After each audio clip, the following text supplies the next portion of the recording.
Time to abandon ship. Oh no! Here we go!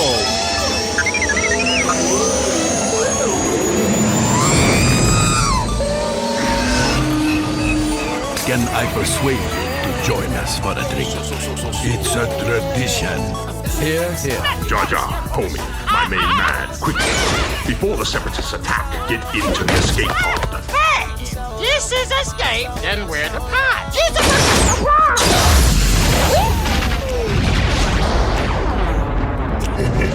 Welcome back to Star Wars Escape Pod. I'm your host, Josh, and I have a question for you.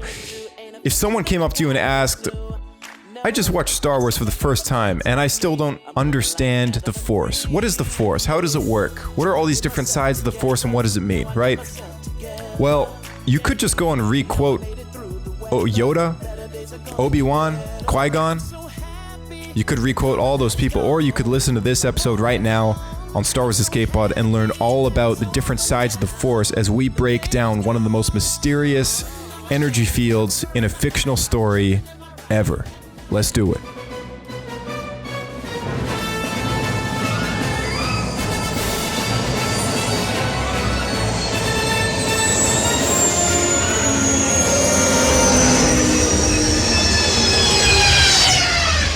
Another happy landing.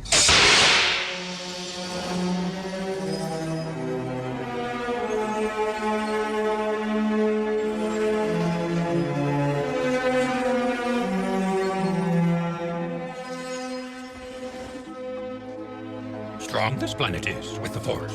It is one of the purest places in the galaxy.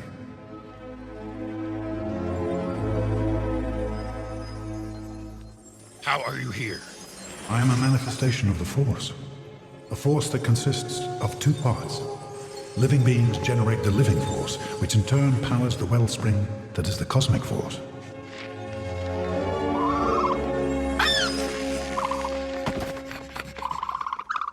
Show yourself, can you?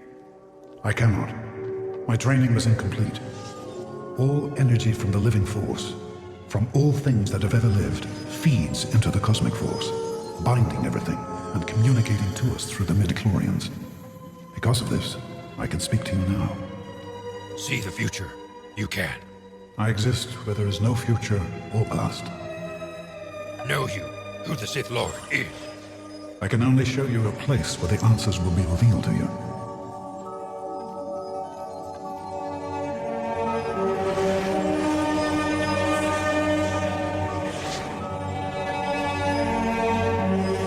All right, so that was a pretty crazy little clip there. A lot to digest, a lot to break down, and it's an amazing story arc. If none of you, first off, have seen the Clone Wars, it's 100% worth your time going through it in chronological order. We, in fact, did an after-show series called Clone Wars Talk. If you scroll back to the beginning of the podcast, we have 40 parts to the series, which helps walk you through that show. And I don't think there's ever been a longer breakdown series about the Clone Wars, so be sure to check it out. All right, let's dive headfirst into the Living Force and the difference between that and the Cosmic Force. Qui-Gon says all energy from the Living Force feeds into the Cosmic Force, binding everything, communicating through the Midi-chlorians. All right, there's four things we want to break down here. There's the Living Force, the Cosmic Force, Midi-chlorians, and finally symbiotic relationships. All right, let's start with the Living Force, which was the force that resided in and was generated by all life and living things. In death, a living being, regardless of force sensitivity, could perceive an interconnected tapestry of life and the galaxy that was being connected by the living force through space-time as their life fell through the tunnel leading away from the physical realm and feeding into the cosmic force. Life passes away from the living force into the cosmic force and becomes one with it. All is renewed with the cycle where midi-chlorians return to the Wellspring of life. The Wellspring of life is also known as a force planet, which is also known as a nexus of power manifesting within the galaxy. The Wellspring of life was also really, really powerful in the light side of the Force, and it was speculated to be the source of all life, including the midi-chlorians. The Wellspring of Life is also the same planet that Yoda goes to on his search for the source of immortality, which he is being guided by both Qui-Gon Jinn and the Force priestesses in Season 6 of Star Wars The Clone Wars. All right, let's get into the cosmic force. So, together with the living force, the energy of all life formed the energy fields, the force, that bound all things through and transcending space and time. Through the cosmic force, midi-chlorians formed a symbiotic relationship with living beings and communicated them the will of the cosmic force. The cosmic force is also the reason why Jedi don't believe in luck or in accidents. They believe that the will of the force is controlling the destiny of the galaxy. This is what Han Solo finds so hard to believe when Luke and Obi-Wan are training on the Millennium Falcon. In death, one chose to enter the cosmic force. Leia Skywalker, Organa Solo, did not pass into the Force until her son Ben Solo died as a redeemed Jedi, where the two entered the cosmic force together and found peace at last. So the cosmic force really is kind of the reason why Jedi can just kind of disappear and just disapparate into nothingness. Like that is the cosmic force. It's a whole different side of the force at large, whereas the living force that we already talked about is kind of that other half. Let's talk about midi-chlorians. So midi-chlorians were intelligent microscopic life forms that lived symbiotically inside the cells of all living things. When present in large quantities or sufficient numbers, they would allow their host to detect the energy field known as the Force.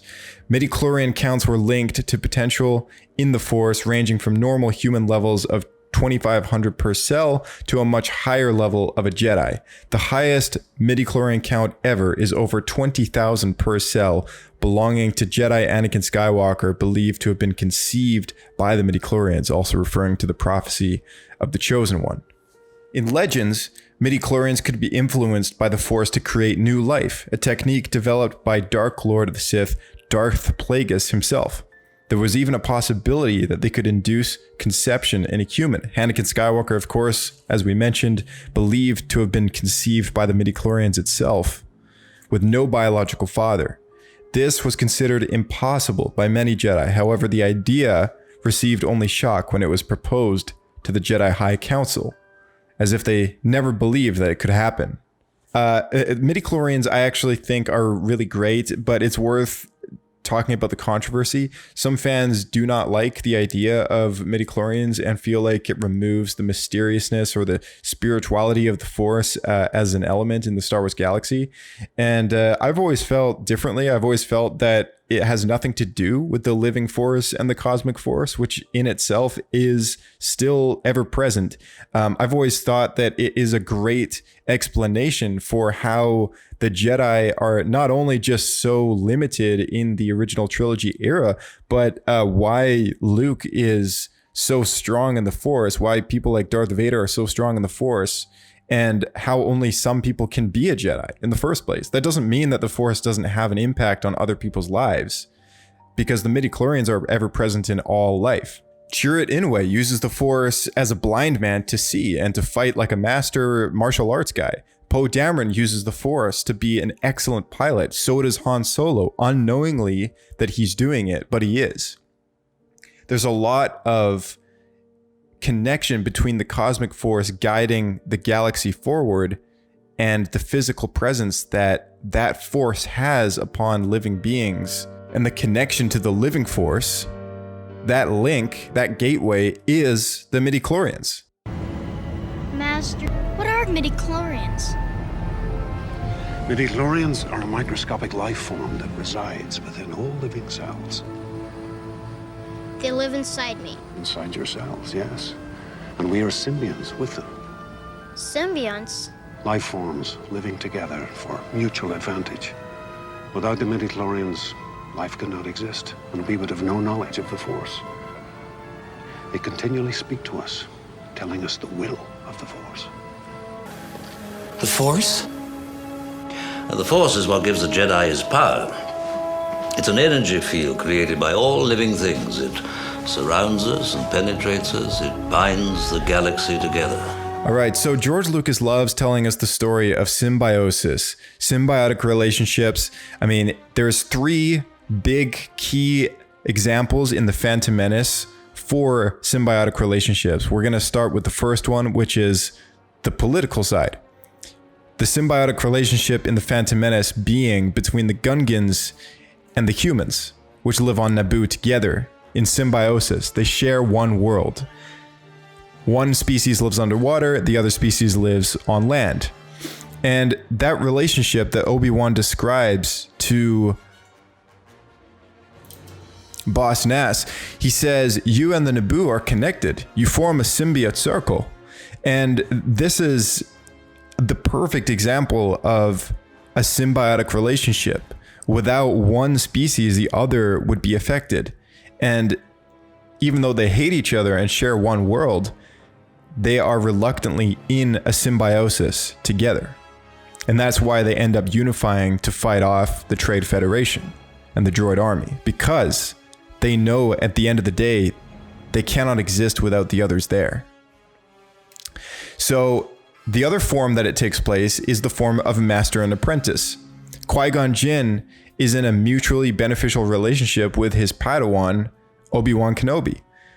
Obi-Wan learns from his master, Qui-Gon Jinn, and Qui-Gon Jinn has a second to himself that watches his back as they journey through that plot together, protecting Queen Amidala.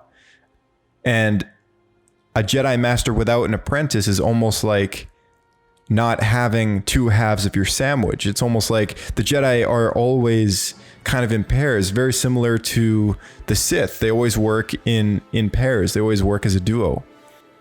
The third and final example, of course, is to go back to the Midi-chlorians and how that relationship exists, how the symbiotic relationship between them and the cells allow life to exist in the first place in this story. Vader was seduced by the dark side of the Force. The Force? And the Force is what gives the Jedi his power. Found in all living things, around us, flows from us, controls individuals, yet we have free will. We have a destiny if we want to follow it. We live for a reason and must discover what it is. It looks like it was done when I started episode 1. Oh, okay.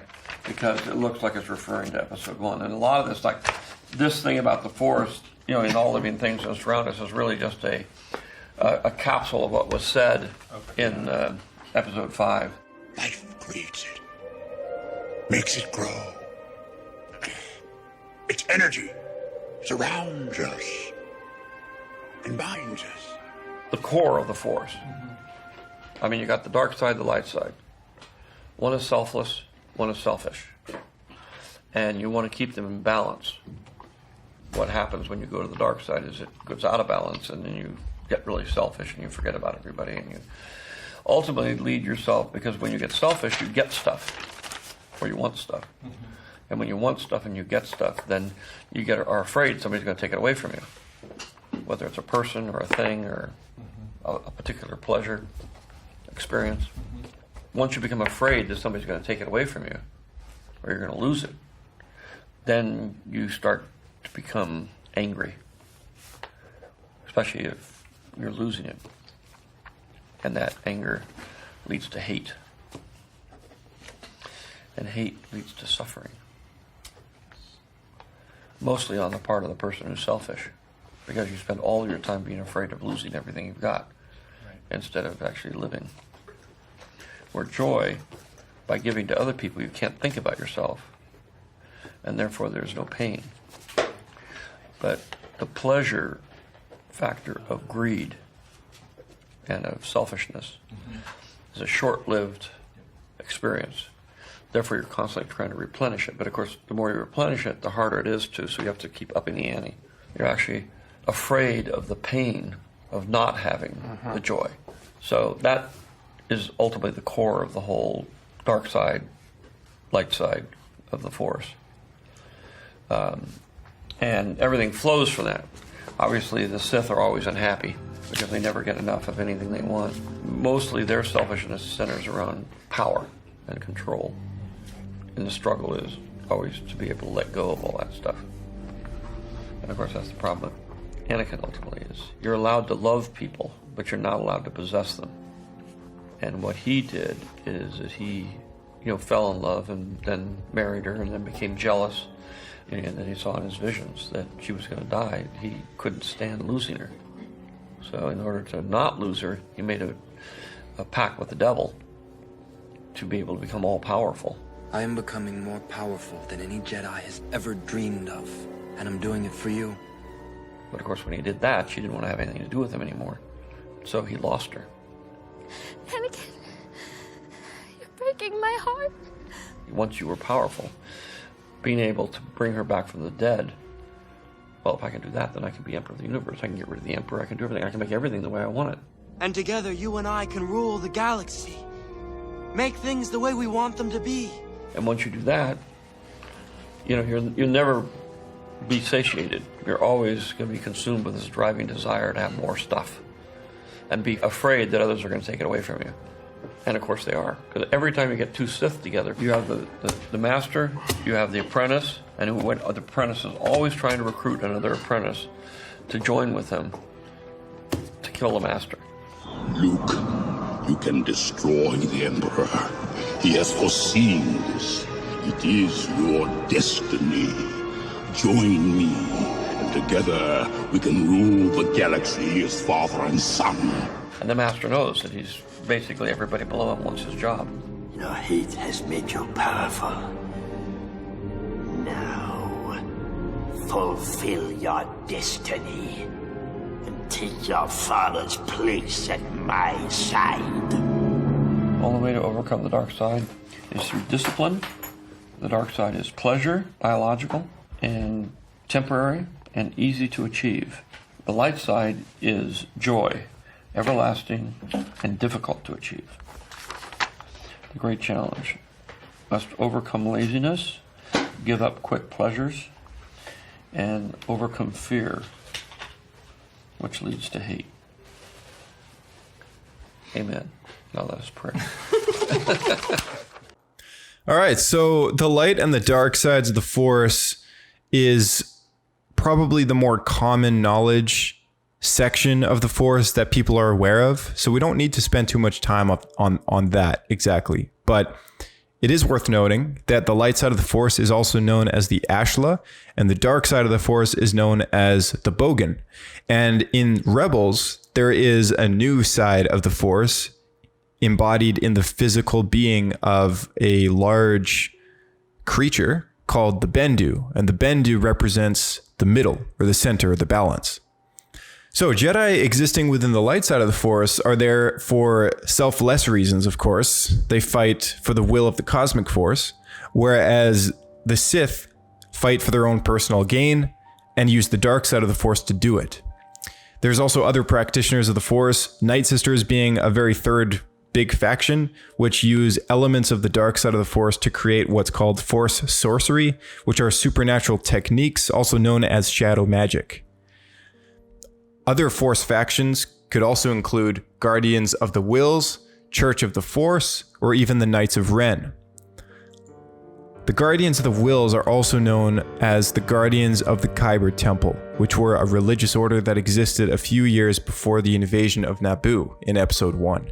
Part of their practices including preaching praxis regarding the Force. They preferred to sense the Force and its presence, while the disciples of the Wills preferred to listen and try and understand the will of the Force. They believed that both the light and the dark side of the Force were valuable, noting that for the light to exist, there must be dark, and through the Force, there must be balance. The Church of the Force is a religious institution composed of loosely affiliated worshippers of the Force itself. Members of the faith, such as Lor San Tekka, believed that the balance would continue to elude the Force until the Jedi Order had been re-established. It was an underground faith that allowed followers believing the ideals of the Jedi Order. In simplest terms, the Church was basically a non-Force sensitive equivalent to the Jedi Order, or Jedi fanboys in modern slang. A great example as far as an equivalent goes for the Church of the Force would be the Acolytes of the Beyond. These are basically the mirror end of the Church of the Force, but instead of worshiping the Force and believing in the Jedi, they worship the dark side and believe in the Sith. The Knights of Ren have a very similar code to the Sith, but their code is very flexible in following living life the way they want, taking what the galaxy gives them and consuming what the dark side sent them. So in a way, they're very like a loose kind of piratey version of Sith organization, except they're not out to take over the galaxy and destroy all the Jedi. They're more out to use the dark side for their own personal gain as they live like pirates on the high seas of the stars. They're kind of like that. Except in the sequel trilogy, we see that the Knights of Ren do have a very close alignment to the First Order. And being the Knights of Ren, master of the Knights of Ren, Kylo Ren has a direct apprenticeship in a way to Supreme Leader Snoke. So that kind of pulls the Knights of Ren towards the faction of the First Order in the first place, which creates a little bit of confusion when we try to compare them with the Sith itself, as well as what Kylo Ren is, because in nowhere at all in the sequel trilogy is it ever confirmed that he ever is a Sith, and in canon, technically he never is. The Sith religion lives and dies with Palpatine. Now, the prophecy of the Chosen One is a very important part of the Star Wars saga, and we're going to start explaining the Chosen One prophecy by diving back into Clone Wars and taking a listen to a few different audio clips from the Mortis trilogy of episodes in Season 3, and also chatting about the Anchorites, the Father, the Son, and the Daughter that represent the balance, the light, and the dark side of the Force, once again in a physical embodiment. My children and I can manipulate the Force like no other. Therefore, it was necessary to withdraw from the temporal world and live here as anchorites. As a sanctuary? And a prison. You cannot imagine what pain it is to have such love for your children and realize that they could tear the very fabric of our universe. I don't understand. It is only here that I can control them. A family in balance, the light and the dark. Day with night. Destruction replaced by creation. Then why reveal yourselves to us? There are some who would like to exploit our power. The Sith are but one. Too much dark or light would be the undoing of life as you understand it. When news reached me that the Chosen One had been found, I needed to see for myself. The Chosen One is a myth. Is it? I should very much like to know. Why don't we find out together? Pass one test, and I shall know the truth. Then, you and your friends may leave. So the father sets Anakin up to face off against his daughter and his son, the daughter representing the light, the son representing the dark.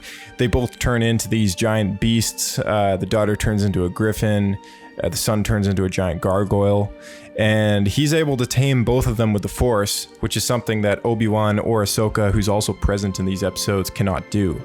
And it proves to himself and the father that he actually is the Chosen One, and only the Chosen One can actually accomplish such a feat.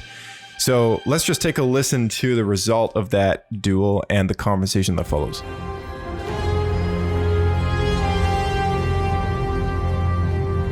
And now you see who you truly are. Only the Chosen One could tame both my children. I've taken your test. Now fulfill your promise and let us go. But first, you must understand the truth. You feel your destiny? You must see it now. I am dying, and you must replace me. Replace you? I can't stay here. But this is yours. It has been foretold. The Chosen One will remain to keep my children in balance. No. I cannot force you to do this. The choice must be yours. But leave, and your selfishness shall haunt you, and the galaxy.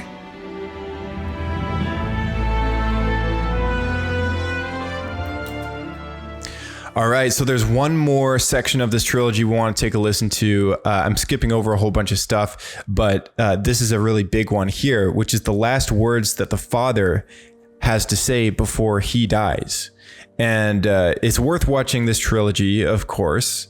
There's other elements that plays into Ahsoka's narrative as well as Obi-Wan's, but we're really focused in on the Chosen One arc here. So let's get into the last couple words that the father has to say to Anakin before he dies.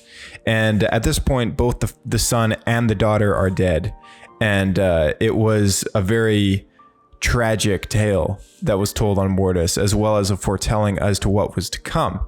So let's give this audio clip a listen and see what the father has to say to Anakin about him and why he is the Chosen One. It is done. And now, I die. My heart broken. But knowing the role you will play. And what is that? You are the Chosen One. You have brought balance to this world. Stay on this path. And you will do it again for the galaxy. But beware your heart.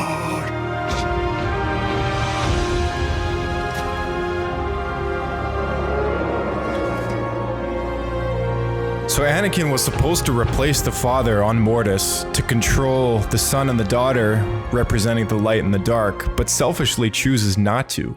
And in the events of choosing his selfishness, bad things end up happening and everyone ends up dying. And this is very reflective of exactly what happens in the film Revenge of the Sith. Anakin's having dreams about Padme dying, so he does terrible things. He gives into his selfishness and it haunts the galaxy. He becomes Darth Vader and everyone ends up dying. The Jedi Order becomes wiped out and non-existent anymore. And the galaxy's scales are tipped towards the dark side of the Force.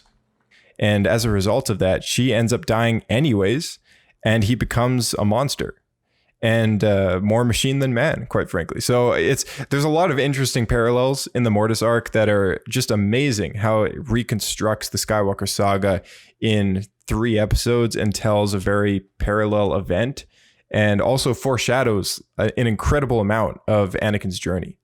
So the Anchorites, though, once again playing one last part in this embodiment of a physical realm of the Force. Like Mortis is the Force, representative of a planet that lives and dies in a cycle of a day. And 3 beings that live there, being the light, the dark, and the balance, are kind of these physical embodiments, these people. And Anakin is there because he's supposed to replace the balance. And he defies his destiny. He defies his purpose. And things go bad. And the entire point of that story and the point of those characters is to tell that story and is to foreshadow what is to come. And that's what I find so amazing about that. It also confirms the fact that he is the Chosen One. And Qui-Gon and the father both appear in these episodes and confirm that he is, in fact, who people tell him that he is and who he even thinks that he isn't. He doesn't believe that he's the Chosen One, but he is. So his destiny is to bring balance to the Force. And what does that look like? Well, it looks like what we see in Return of the Jedi. Him picking up the Emperor and tossing him down a tube to his death. And he does it all because of the love for his own son. His selfless act brings balance to the Force and saves the galaxy. So the Force is not just only this force field that can levitate rocks. It's not just this massive energy field that Jedi believe in and binds the galaxy together.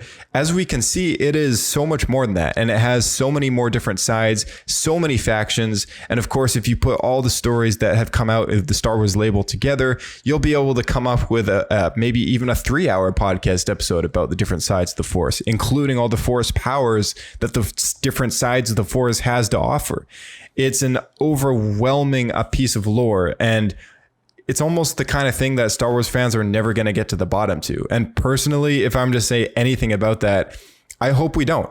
I hope it remains one of the most mysterious things about Star Wars, because that's what makes Star Wars interesting, is that there are questions that don't need to be or can't be answered. And as stories come out from the likes of Dave Filoni, Jon Favreau, of course, even George Lucas, when we had the Clone Wars, the Force was expanded upon. And that's exactly what we're hoping as we go forward. As Star Wars fans, I hope all of us that we can appreciate the expansiveness of this story as a whole, the Force being a very large portion of that. When I was sitting in the theater watching The Last Jedi, I can honestly tell you I wasn't the biggest fan of it. But when Luke disappeared into the Force after Force projecting himself across the galaxy, I thought to myself how very cool that was. It was something new that I hadn't seen, and it was something new that I didn't realize that the Force had to offer something like that. And that's what makes some of these Star Wars stories so interesting. It's showing us different sides of the Force and different things in the Star Wars galaxy that we didn't even know were possible. And that's the beauty of a story like this. It's supposed to blow us away. If you think of the very first time that you saw Star Wars, it was, well, come up with an adjective yourself. If you can describe exactly the feeling that you had when you saw that movie for the first time, that's exactly what the Force is supposed to be. It's supposed to be this vast thing that we don't understand, but we absolutely love it. And we love all it has to offer, the characters in this beloved series. So if you enjoyed this podcast episode, guys, feel free to drop us 5 stars and subscribe. Send this episode to your friends. It's a great way to kind of give them a sample of what the Force really is in the story. And we're going to be getting into it more down the road. Of course, I mentioned Clone Wars Talk earlier, and if I didn't, then I'm bringing it up now. Clone Wars Talk is our 40-part series going into the chronological viewership of Star Wars The Clone Wars, and myself and our co-host Diego in that sub-series had a great time producing it. We went through it, and he'd never seen the show before. So it was a great way for him not only to see it for the first time, but for me to have great discussions with someone who it was his first time seeing the series. So if you've never seen the Clone Wars before, and after listening to those audio clips, you're like, I am so down to watch this TV show now, it's definitely my #1 recommendation. And it expands the knowledge of not only just the Force itself, but all of the characters' arcs that you recognize from the prequels and even some from the original trilogy as well. So let's hit the outro and get going here.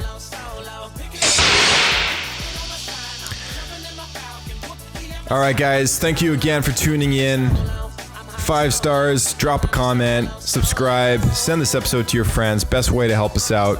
There's also a link in the description for World Vision. We don't collect any donations or anything like that. So if you want to throw some money anyone's way, you can hit that link and send some to the families who actually need that money. Feel free to leave us a voicemail at speakpipe.com/Star Wars Escape Pod. Feel free to join our Discord or follow us on Twitter at SW Escape Podcast. Our email is swescapepodcast@gmail.com. Feel free to shoot us a voicemail there, as well as any feedback or tips, or even just some compliments that you might have. We love hearing from you guys. And as always, it's just a pleasure to make some Star Wars content for you on the web, free of charge, ad-free, and you can listen to us on every platform out there. Everything from Spotify to Amazon Music, Pandora, iHeartRadio, Apple Podcasts, Google Podcasts, Podbean. We are on your podcasting app of your choice, anywhere across the galaxy. The podcast is going great, but of course it's going to get better when Star Wars Visions comes out later this month, and of course Book of Boba Fett later in the year. There's lots of book releases coming out from Star Wars this week on the 7th, so look for Life Day Treasury, as well as the High Republic Trade Paperback #1 and The Edge of Balance, which is a graphic novel. Look for so many more episodes in the future reviewing Star Wars content, great Star Wars discussions, and of course, lore exploring like the one today. May the Force be with you guys, and we'll see you next time for our High Republic review, The Rising Storm.